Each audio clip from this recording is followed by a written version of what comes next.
This is Busted Pencils, fully leaded education talk. Here are your hosts, Dr. Tim Slekar and Dr. Johnny Lupinacci. And Jacob! Educated educators talking education. Man. Love that. Busted Pencils. Fully leaded education talk. Educated educators talking, education. Although it's Producer's Choice Day, Jacob's Choice. Yeah, and you heard him in there, Dr. Johnny, Dr. Tim, and Jacob. Sounded like Mr. Bill. Wasn't that? You remember that skit? Yeah, oh yeah, man. Like Mr. Bill. Oh yeah, Somehow that's me. Jacob. Yeah, Jacob's our Mr. Bill. Guys, I'm bleeding out over here. Well, it seems like somebody might have Mr. Billed you then. Look at that. Okay. For anybody watching on YouTube right now, if you had an aversion to blood, we apologize profusely for Johnny Lupinacci showing you his bleed out right there. The only thing as profuse as our apologies is the amount of blood coming out of Johnny's leg. There he is. Well, hey, you can obviously tell it is Friday and Producer's Choice, Jacob's Choice. That's because right away we're already in that mood because, this is the day of the week. This is the podcast of the week where it's the fun of all fun. Yeah, things get a little bit crazy because Tim and Johnny just have to kind of sit there and think a little bit because it's all in Jacob's hands. Jacob, what's going on with you? What do you got for us today, my friend? Well, Tim, Johnny, you're absolutely right about one thing. It is time for the Producer's Choice Show. Anything goes. It's going to be Producer's Choice. Ow! You now have two choices. Chairman of the board, Jacob. Ow! Jacob, chairman of the board. I bet the board is spelled B-O-R-E-D. We choose to go to the moon. Life's full of tough choices in You chose poorly. Tim, Johnny, Uh-oh. I appreciate you being here so much. It's an honor to have you here on your own show, honestly. I mean, to get to interview two geniuses like you guys means a lot to me, and especially because you were talking about this is a fun show, and I thought I'd throw a wrench in that and ask you hard questions today. Uh-oh. Yeah, Whoa. I lulled you into a false sense of security with that wacky AI show last week, only to get my gotcha questions out for the next one. Is Johnny going to be able to handle it with the bleeding episode that's occurring right now? He's going to be just fine. It's going to be all right, Tim. Just Okay. a lot of blood. Just a lot of blood. But other than that, he's absolutely fine. And if anything, he'll give some interesting answers with this new lightheaded delirium he's in. I think that'll be fun for the folks at home. So to introduce this one, guys, we're finally leaving budget season behind, both here in Wisconsin and across the country. Governor Tony Evers has signed Wisconsin's new budget, and President Trump's big, beautiful boondoggle is soon to take effect. This comes after weeks and weeks of arguments from both sides of the political divide over every aspect of our respective budgets, from forestry to sanitation, policing to rural Wi-Fi, and everything in between. We've just discussed every possible thing that a government can possibly fund. But there's one thing about funding and budgeting that a novice like myself, an uneducated educator, one might say, still doesn't quite understand. And that's why today I've asked two experts in education to join me here on their own show. Dr. Tim Slekar, Dr. Johnny Lupinacci. Thank you both for being here today. Oh, you betcha. It's Friday. Wouldn't miss it for the world. Yeah, always kind of ready to go. No, I'm a little. Tim, I'm you're all, right. You make me nervous, Jacob. I mean, I'm here to guide you safely into wonderful discussions, Tim. I'm not here to get you, despite that thing I said about the question. Yeah. So anyway, now that I have two experts like you here, I have a question that I'd like to ask that I think that two education experts like yourselves can help me with. Fellas, I'd like to start off by asking you if both of you together could explain to me and the audience, how is education funded in America? All right. Johnny, I'm gonna jump in quickly because I know you've got a whole lot to say on this. I mean, We could do it yeah, together. we can say, I I'll mean, fill in the gaps. Phil, You take it in. how is it funded? Because as Johnny points out on the show, ain't nothing free. Okay, That's so right. when we say a free public education to all citizens in this country, sometimes people go, "It ain't free." It costs something. And in fact, you always typically hear we got to quit throwing money at public education because it doesn't get a lot of results. And that assumes something that Jacob people have money to be throwing. So let's first kind of break it down. The idea of a public education system rooted in democracy is that first we believe that education is the responsibility of education falls on us, the citizens of the townships, the communities, the states. And I'm going to stop right there at states because this is a states' rights issue that Johnny's going to say. And from our earliest kind of visions of what public education in America is and how are we going to fund this? Well, the simplest way is that through your taxes, right? Specifically, what has happened for American public education in the states is that comes mostly from real estate taxes or people who have property within a boundary of a school district. There's a proportion of what they pay every year or quarterly, however it is, and that goes to the school system in that area, and then that money gets divvied out across students.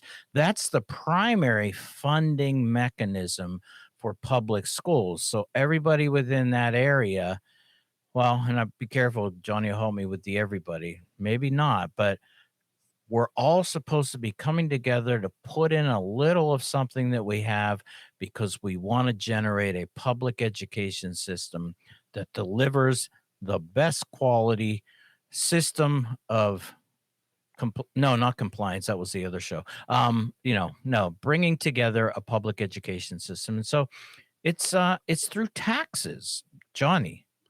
Yeah, I think that's a great way. And I'm just going to break it into simplify it even more, Tim, because I Wait, think you're gonna simplify? well, yeah, because it's a good question that Jacob brings up, Yeah. especially coming off of these debates about budgets and I'll own this. I'm regularly saying we're underfunding education, right? So who am I saying that to? Well, I'm saying that to state legislators, right? I'm also saying that to our federal politicians who could do more. Right now, it's a little tough. I see like we're handcuffed with the big, beautiful bill, and the dismantling of the Department of Ed. But when I teach this in school, right, I break out the pie chart. So I'm going to do a little bit of like the pie chart, Jacob, right? Typically, and I'm going to sort of generalize a bit, Tim nailed it. Education is a state right. So states set the budgets for what schools are getting in terms of how much money they're getting per pupil to do operations, to sort of run schools. But think about it like this: about somewhere in the low 40 percentage of funding for schools comes locally in your state. Like Tim talked about, property taxes is sort of the primary impetus for this. School district collect taxes based on the assessed value of homes, right, and businesses within their boundaries. And this sometimes creates some inequality because, let's say, I'll just pull a random example. Maybe I have a company like Amazon in my business district, right? And so the tax kind of money that's going into that local school area could be astronomically disproportionate. So typically it's about 40% of the money is funded through local kinds of property taxes or business taxes. Somewhere in the other low 40 percentage of this, and it varies state to state, is coming at the state level. So most of the funding, if you can imagine the pie graph, where, at a minimum of 80% of that pie graph is either local, my surrounding community, the neighborhood, the home values, and the business taxes locally, and then the state funding. So at the state level, that's another big chunk of what's 80% of the money going to schools. The remaining amount is federal funding. It's usually around 12%. You know, I know if I was, you know, in a state that funds only 40% locally, 40%, we are only at 80, right? I could say could get up to 20, but it's usually the low 40s. It's usually around 12% that's funded by federal funding. And that's sort of something that we're going to keep a close eye on right now, because as we've heard, right, those funds are being cut significantly. It's already a small amount, but even that small amount, it's the things like Individuals with Disabilities Education Act that's funded, or Title I, right, for schools with high percentages of low-income students. Those are federal programs that primarily have made up about, you know, 12% of the budget, or making up that rest. Additionally, Tim, you mentioned this too. Everybody in Wisconsin knows this well, and most listeners around the country are familiar with this. When there's something specific a district wants to do that they don't have enough money in the tax base for, or the state's not funding, they have to do things like bonds, special levies, grants, fundraising activities. So increasingly, we're seeing more of that slice of the pie chart, needing to be accounted for by those historically additional sources. And everybody here knows that that's that vote that happens when we're saying vote yes on the levy, vote yes on the grants, right? Vote yes on the bonds to, you know, build a new building, or, you know, have a new facility for our track and field program, or those things that are often, we say here on Busted Pencils, essentials that historically were covered through state funding or local funding. It's just not there, right? So if you think about the pie, 80% or more of it even is state or local tax dollars, right? And primarily, so the other thing, Jacob, I'll throw in there, because you're making it a nerdy Friday for us, and I'm living up to that expectation as I'm bleeding out here, right? And you're geeking out. Yeah. The additional part of that is that states, not all, but a lot of states, and that's why I say when we say schools are underfunded, and we're speaking to legislators, or we're people like in Wisconsin go to the Capitol, right, and speak in Madison on behalf of what are the needs of our, say, rural schools, or our urban schools, or just our public schools in general.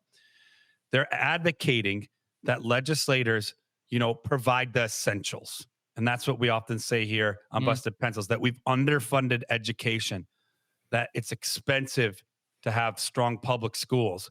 And we're continually putting more on, not calling anybody a moron, but we're putting additional, you know, responsibility on local citizens through those additional sources. So as we need to do more, as things cost more for our schools and communities, that burden has been placed on the everyday family, right? Or the everyday small business in our local communities to, you know, pick up the slack. And what we say state to state over and over again, especially in Wisconsin, you know, the voters have said this over and over, is the state should be funding schools primarily. You should not be putting this additional responsibility to provide the essentials on the families, on the community. It should be on the state. We have enough money. It should be on business taxes. It should be on tighter regulations around, you know, doing business for big corporations. And as we know, Jacob, right, the beautiful big bill, or whatever we want to call that monster, whatever we want to call that monster, you know, that's been passed, has done the opposite, right? It's created more tax breaks for those large institutions that could be funneling important money into investing into, you know, our economies and into our, you know, public schools. Yep. It's a just quick addition. So what Johnny's really pointing out here, Jacob, is that when the local taxpayer can get rightfully inflamed and angry about the amount of their money going to pay for school taxes, what we also try to do on the show is point out and say, okay, but who's not? And why has it turned into that you, the individual taxpayer, property owner, has to pay more? And even this though too, Johnny, you know, we talk about this. It's the whole idea too of property owning exclusively, and some people have kind of loaded this into, so you're just picking on individual homeowners, and yeah, it comes across as homeowners, but as Johnny points out, where are those other resources? I want to give one example in Wisconsin specifically. When I lived there, I lived down in the town of Verona. And if you know what's down in Verona, it's the Google of the Midwest. That would be Epic. And that's where right now, if we want to know, what Johnny's blood type is, we would just hack into Epic. We could pull up his My Chart or something like that, and we'd know everything we need to know about him. Huge billion-dollar corporation. It's not that they don't pay anything, but they don't pay a proportion of what they are worth and what they're bringing in as the way a property owner. So when I owned a house in Verona, the rate of taxation that was charged on me based on the value of my property was not even close to what Epic should have been paying had the same type of rules applied to them. Instead, they are in lieu of taxes, they write a check. Right. And this is important, Tim. What you're pointing out is a really important sort of tension in the system. No system is perfect, but in efforts to equalize things a bit, because otherwise, like if we said, hey, Epic happens to be in the Verona, district. I don't remember exactly what that district is, Tim, but we say, hey, Verona. so there's a lot of money going into Verona schools. The states have worked algorithms to help equalize things. So some of that money goes to the state distributes it out, based on like count days and different, requirements that the state asks of its public schools to follow. So it used to be just straight, this is like kind of, one might even argue still existing sort of Jim Crow era kinds of things, or like, some lines drawn between classes and also between, races and communities, is that, depending on where you lived, the quality of your school hinged on, how much of the local tax or business tax was directly in your district. And that was one way to kind of to continue inequality. And we're still seeing a lot of that, even though states like Wisconsin have done a lot to say, hold on.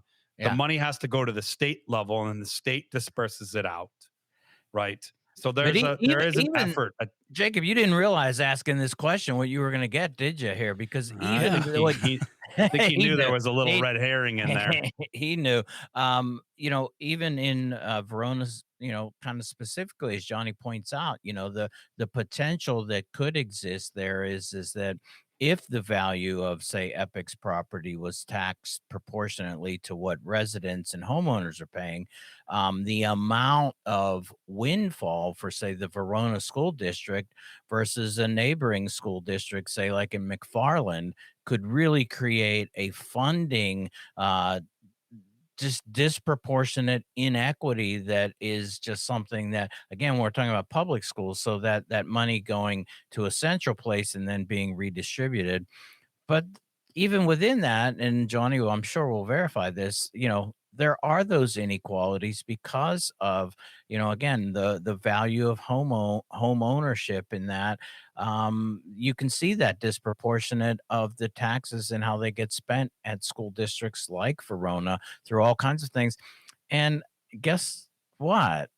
Verona does get a little something extra by doing that. And, these are just realities. And so, I'm sure many listeners can point out that, there are ways, I guess, sadly, to take advantage of the economic situation and really continue to fund our public schools inequitably and disproportionately based on, the class of people and businesses that live in a certain geographical area.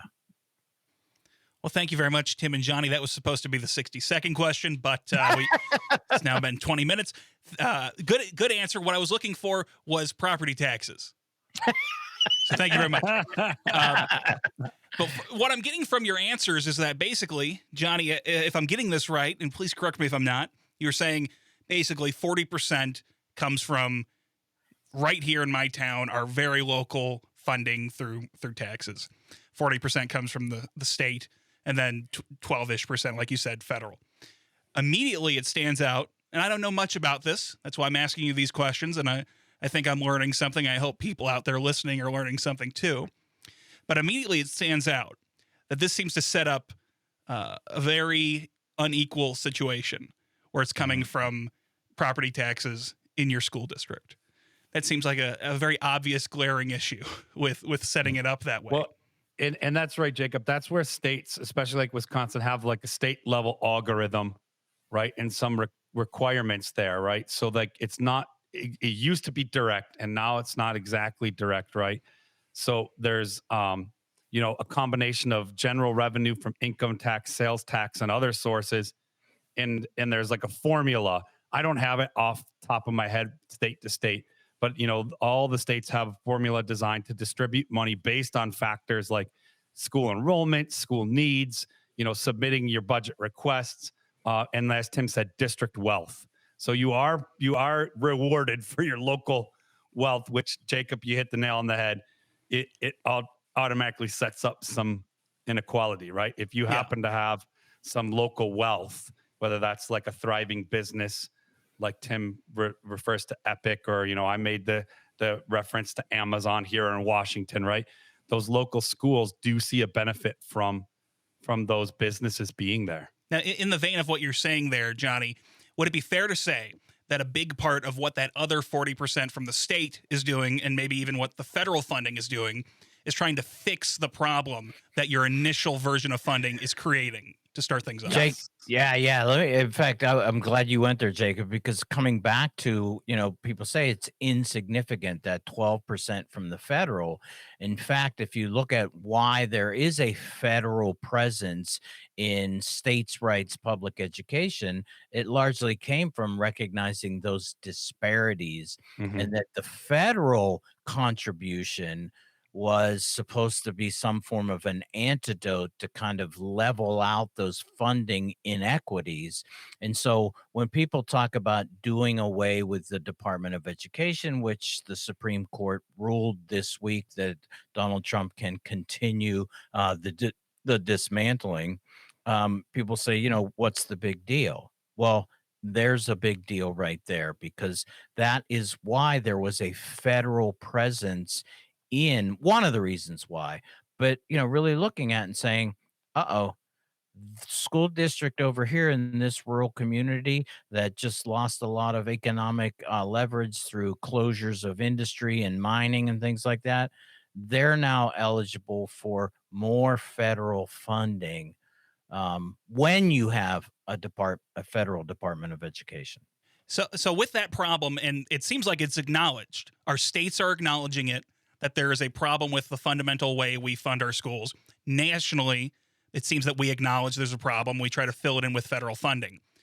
Why do we keep this system that is so flawed that every level seems to recognize that it doesn't work and needs greater funding from other sources? Why do we still do it this way? I mean, the short answer, am I missing Jacob, something about how this is a good thing?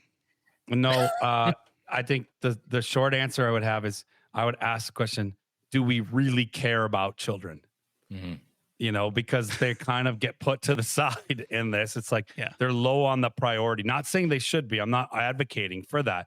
I'm just saying, like, we often sort of sell them short in these instances. And in a case where we might really want a new business to come to our community, and, our legislators or local governments might say something like, hey, you'll have some tax breaks if you bring your business here, or you won't have state tax necessarily as high as you would to bring your business here because we're enticed by the potential local employment. And I'm also saying that's not a bad thing. Like, we need jobs for people too, but there's often a lot of times where kids are sold short, right? And I ask that question, like, if we really cared about children, then we would, Jacob, change the way that we fund our schools. We would adequately fund them, right, at a less complicated model that equalizes things, right? And that would be a public health and public education system that people might, dare we say is a little socialist, right? so Jacob, I think, the $1 million question really, when you're talking dollars here, millions of dollars question, is why are we still funding schools this way when we know it's not appropriately funding what's necessary for all kids? What I really hate about that, Johnny, Yeah. is that the fear of having a socialist system that might work better is driving people not to recognize that we already have our states collecting money and distributing it to try to fix the system. We already have our federal government collecting money and distributing it to try to fix the system. But the only thing they're preventing us from fixing this, and I want to ask you guys, what is a practical thing that can be changed to try to fix this system in the short term, 3, 5, 10 years, not pie in the sky, but they're preventing us from being more efficient and saving money by having this horrible system that just doesn't seem to work very well. Tim, what's up with that? What up with that, Tim? Well, I mean, yeah, first of all, yeah, definitely. Just a quick add on to Johnny's. It's not even not caring about children. It's actually caring about maintaining exactly what is already in place, which is, the inequitable distribution of the classes of people, and realizing who benefits from that continued underfunding in inequitable situations. But Jacob, how do you fix it? What would be better?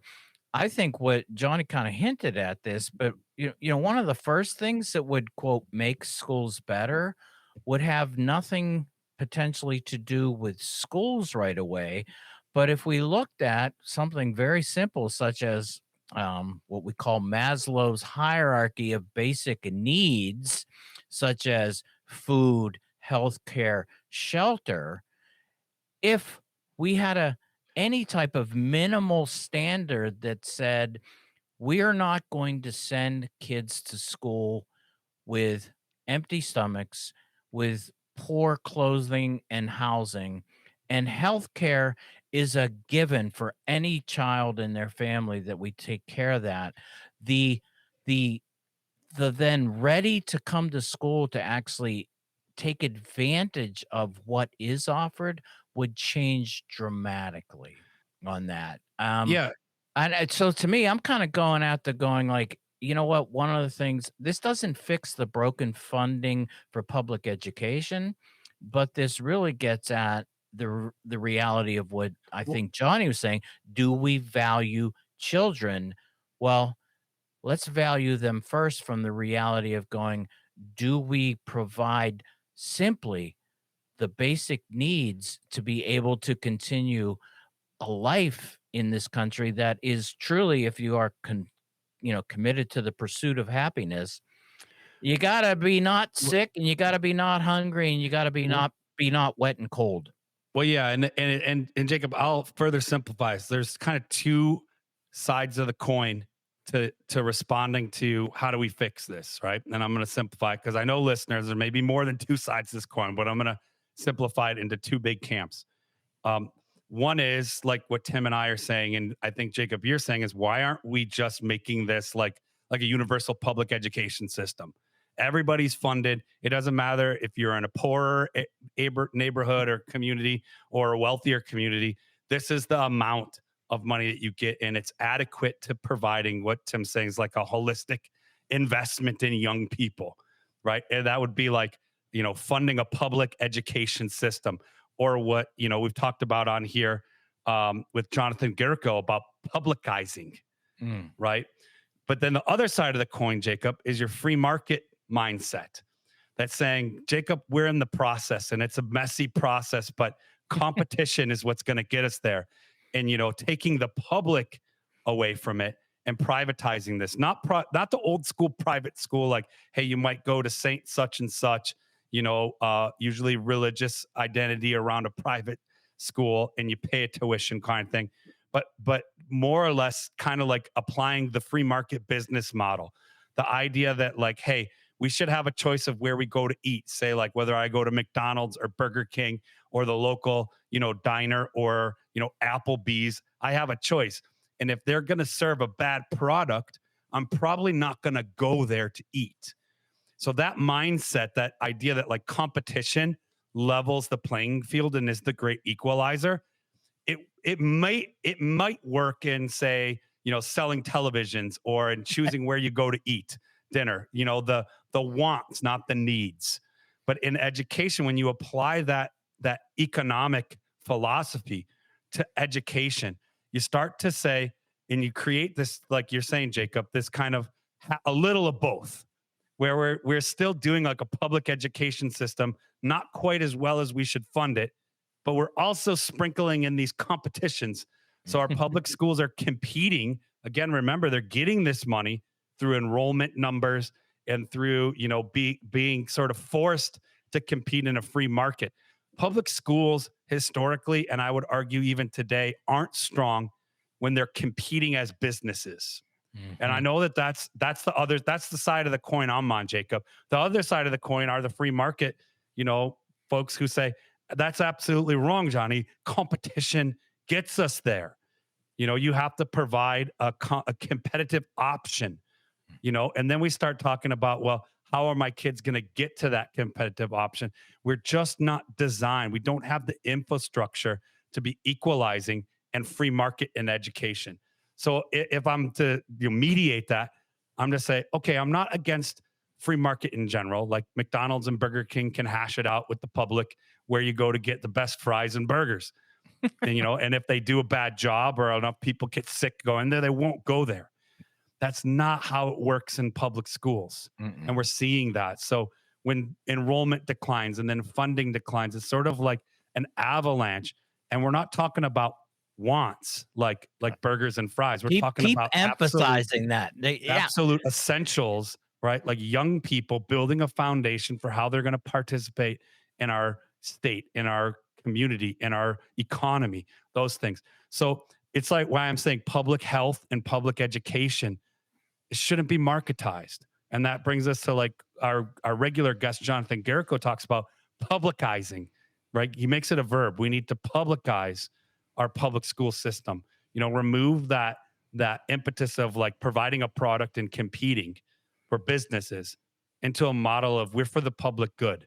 We're an absolute essential. We're an absolute need. That's the side of the coin I'm on. And there's good arguments from the other side of the coin, right? There, yeah. I kind of laid out that philosophy. So we may have listeners out there who are saying like, hey, it's these charter options that are going to get us to a better education. Well, Tim and I would disagree. Yeah.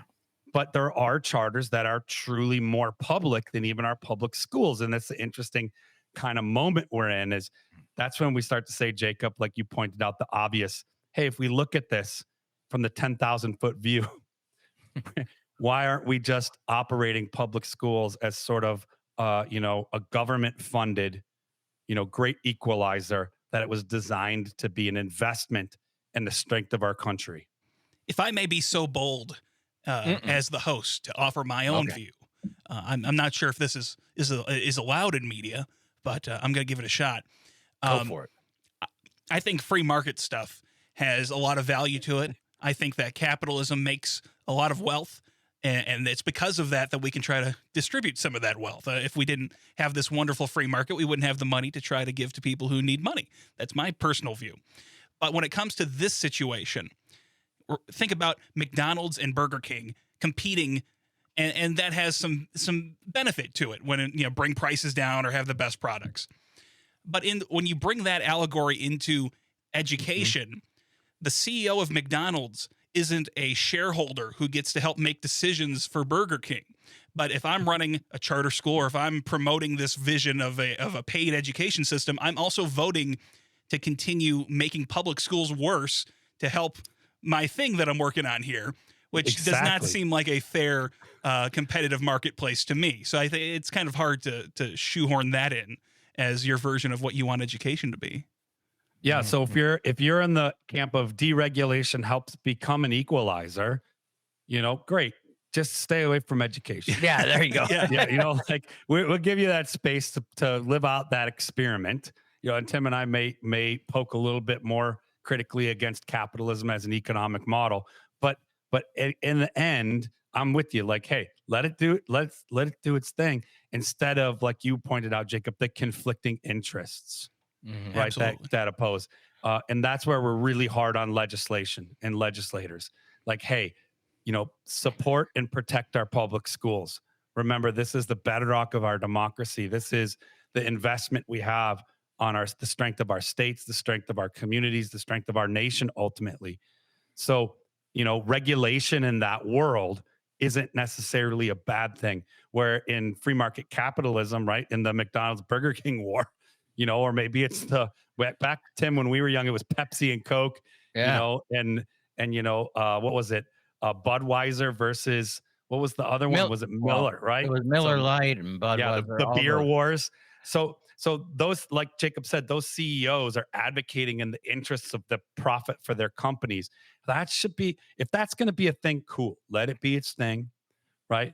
But don't necessarily apply it to all areas.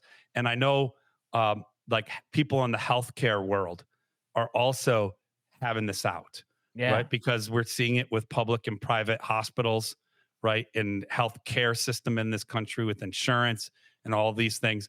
It is not equal, right? It's not equal. And they say, here we are. Man, the producer's choice segments are getting nice. Hey, it's a heavy show today. Yeah, It's okay. it's heavy stuff. No, it's good because we get into some great conversations. But I think the competition and all that, and we've got to come back to this concept of, quote, what we say our needs, right? And even the competition model in an economic theory of capitalism in this country, there's also a reason why there are regulations on competition even there. Now we're trying to break them down, but it comes from this concept of saying that everybody who comes to the free market should have some type of an equitable footing to be able to compete, right? You can't compete. And here, though, too, and I say we got to separate this out. Education, it's a need here. So even if you believe in competition, how do we create a level field to compete on? And I don't even want to go there. Well, we're not doing that. We're not even creating a playing field, an equipment, a roster, materials. None of that is allowing certain groups of people to come to, God forbid, a competition and be able to compete equally in this. And so when we're talking about schooling, if you want to compete after you graduate to be in the marketplace of capitalism and ideas, let's at least say that education is a need. And so we're going to fund that need so that, later on, I guess, go out and compete. But, that would really require us to, as Johnny said, we got to get away from the competition market capitalism model as a philosophy to drive education. Because it to me, it's very damaging, corrupting, and it just creates inequalities and it breeds it. And so when it comes, funding, boy, Jacob, deep question, powerful, Tim, loving it. if I could say education is a need, I think that's a great place to leave us off on our main discussion. I asked you guys, I believe, 2 questions, and it has been an hour and a half. But you guys have a lot to say, and that's good. I think that proves the quality of the questions. I have one last question for you guys, though. It's something we like to do here on the Producer's Choice Show. I believe you guys have been on the program before, so this is nothing you haven't heard. But I'm going to ask you a very special question, actually. Let's go. This is our 60-second question. Dr. Tim Slekar, in 60 seconds, it doesn't have to be the most important thing. But what is one thing close to your heart that you would like to see more funding for in education? I would like to see funding for healthy, nutritious meals provided for every child for both breakfast and lunch. Right there. Boom. Boom. Mic Good. drop. That's a great answer, Tim. Johnny, again, it doesn't have to be the most important thing. Everything's important, but what's something that you really care about that you'd like to see funding for in education? I was going to say the same thing as Tim, but since he's already getting that wish granted by Jacob, you, the genie here today, we'll get with that. It would be, food for everybody, right? And the next most important thing is, I would say, access to pediatric health care. Yep. Right. So they like all the kids have access to, a local pediatrician through their schools so that their, basic health and their wellness is accounted for in those early formative years. Fantastic answers, guys. Thank you so much for being here. I got to scram, but I believe, Tim, it's time for something special. Yeah, it is time for the moment of Zen.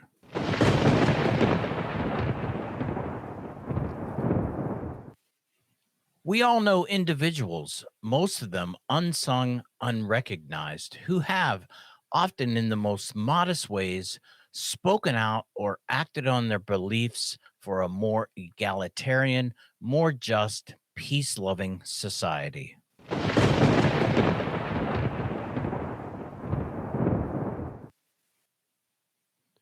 Thanks for listening to today's Producer's Choice. And if you want to grab more Busted Pencils podcasts, just head on over to Apple, Spotify, or wherever it is you get your podcasts. And you can always find us on civicmedia.com or on our website, bustedpencils.com. And remember, you can find great Busted Pencils content every Monday for homeroom, Wednesdays for class and session, and on Fridays for Producer's Jacob's Choice. And of course, Pencil Busters, you can always tune in on Saturday and listen to the Busted Pencils weekend broadcast at 3 p.m. Central Time across all the Civic Media networks for that 1 hour of your favorite blue-collar scholars, Tim and Johnny, and keep busting pencils.